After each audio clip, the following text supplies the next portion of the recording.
பாப்பா, என்னண்ணே ரொம்ப சந்தோஷமா இருக்க?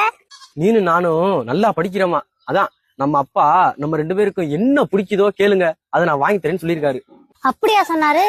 ஆமா, உனக்கு பிடிச்சது நீ என்ன கேட்க போற? பாப்பா, நான் காலேஜ் போறேன்ல, அதான் புதுசா ஒரு பைக் கேட்கலான்னு இருக்கேன். உனக்கு என்ன பிடிக்குமோ கேளு பாப்பா, அப்பா கிட்ட கண்டிப்பா வாங்கி தருவாரு. என்ன கேட்கணும்? பொட்டு முடிஞ்சிருச்சுனே, அதான் அப்பாட்ட சொல்லி 10 ரூபாய்க்கு பொட்டு மட்டும் வாங்கிட்டாங்கப்பா அப்படின்னு கேட்க போறேன். பொட்டா? ஐய, 1000 2000 ரூபாய்க்கு ஏதாவது கேப்பன்னு பார்த்தா 10 ரூபாய்க்கு பொட்டு வாங்கி கொடுங்கன்னு கேக்குற. பிள்ளைங்க கேட்டா அப்பா அம்மா தட்ட மாட்டாங்க, கடன் வாங்கினாது கண்டிப்பா வாங்கி கொடுப்பாங்க.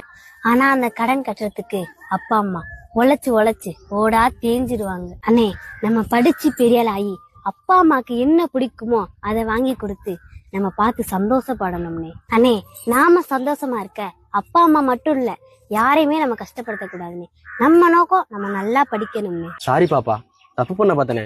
அப்பா அம்மா கஷ்டம் புரியாம நான் ஏதோ கேட்க பார்த்தேன். அப்பா அம்மா உங்களுக்கு என்ன பிடிச்சிருக்குன்னு கேட்டா, காலமெல்லாம் உங்களுக்கு நாங்க 2 பேரும் நல்ல புள்ளையா இருக்கிறதா எங்களுக்கு ரொம்ப பிடிச்சிருக்குன்னு அப்பா கேட்டா சொல்றேன் பாப்பா. சரிண்ணே. Download ShareChat.